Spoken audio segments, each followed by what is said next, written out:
विनायक दांधळे पाटिल इनका सवाल है कि मनुस्मृति में ऐसी परस्पर विरोधी बातें क्यों लिखी गई। इसके पीछे का कारण तो सावरकर जी ने बहुत विस्तार से आपके सामने दिया है। यानी पहले तो ये ध्यान में लाकर दिया कि ये परस्पर विरोधी है और एक व्यक्ति नहीं लिख सकता, यानी मनु ने नहीं लिखा या फिर भृगु ने नहीं लिखा है। इसमें अलग अलग लोगों ने बार बार ये बातें डाली है, जिसको हम प्रक्षिप्त करना कहते हैं, घुसेड़ना कहते हैं। लेकिन वो क्यों की गई होगी, इसके बारे में सावरकर जी ने बोलते वक्त ऐसा कहा है कि उनमें से काफी लोगों ने ये बातें घुसेड़ते वक्त अच्छे विचारों से ही की होगी।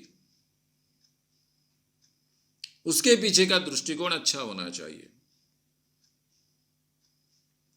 अब सावरकर जी ने ऐसा क्यों कहा, क्योंकि एक बात याद रखिए, सावरकर जी अपने आप को हिंदुत्ववादी कहते थे। वो जो अपने आप को हिंदू समझते हैं उनमें सुधार लाना चाहते थे, इसलिए वो उनको ज्यादा टॉर्चर नहीं करना चाहते थे, ज्यादा दुखी नहीं करना चाहते थे।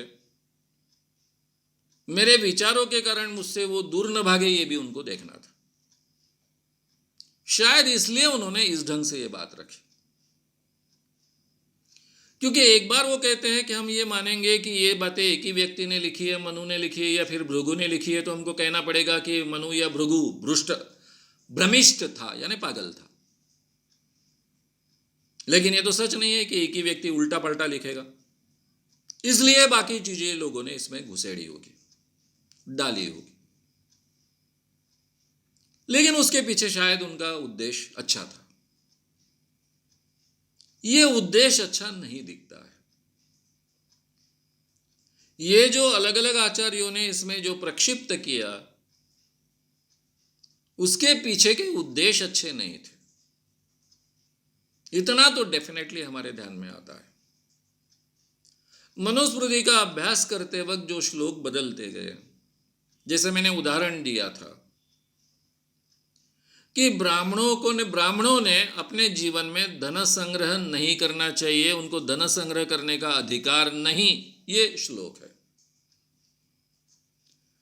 और बाद में इतने श्लोक घुसेड़े गए, उसमें प्रक्षिप्त किए गए कि राजा ने अगर कोई संपत्ति प्राप्त की युद्ध में तो उसका इतना हिस्सा ब्राह्मणों को देना चाहिए, व्यक्ति ने पाप के प्रायश्चित के लिए इतना हिस्सा देना चाहिए, जो गाय ब्राह्मण को दान देता है उसको ये पुण्य मिलता है, वगैरह वगैरह। ये संपत्ति नहीं तो क्या, उन दिनों की संपत्तियां ने क्या था, नोट तो थे नहीं, कॉइन्स तो थे नहीं। संपत्ति यानी गोधन, संपत्ति यानी अनाज, संपत्ति यानी सोना, इससे ज्यादा तो संपत्ति थी नहीं। तो ये बाद में दिखता है कि धीरे धीरे इन आचार्यों के अपने स्वार्थ उसमें से पैदा होते गए और ये स्वार्थ मूलक काफी श्लोक उसमें डाले गए, जिनकी चर्चा शायद, क्योंकि सावरकर जी ने मनुस्मृति और स्त्री तक ही अपना मुद्दा मर्यादित रखा था और वो बहुत अच्छे लेखक और वक्ता होने के कारण उसी मर्यादा में उन्होंने अपनी सब बातें रखी हैं। लेकिन मनुस्मृति में बाकी भी श्लोक है। कोई शूद्र अगर संस्कृत मंत्र सुनता है तो उसके कान में तप्त सीसा डालना चाहिए। अब ये जो श्लोक आया, ये तो किसी भी अर्थ से अच्छे विचारों के साथ में आ नहीं सकता है। इसमें उसे शूद्र को नीचा दिखाना ही है, यानी एक तरफ मंत्र की पवित्रता सिद्ध करनी है, जैसा आगे चलकर यह आया कि कोई ब्राह्मण अगर किसी शूद्र स्त्री का सांस भी लेता है तो वो पतित होता है, यानी शूद्र को नीचा दिखाना, ये तो उसमें है। लेकिन इसमें हम कह सकते हैं कि उसमें शायद वो ब्राह्मण का चरित्र शुद्ध रखना चाहता था,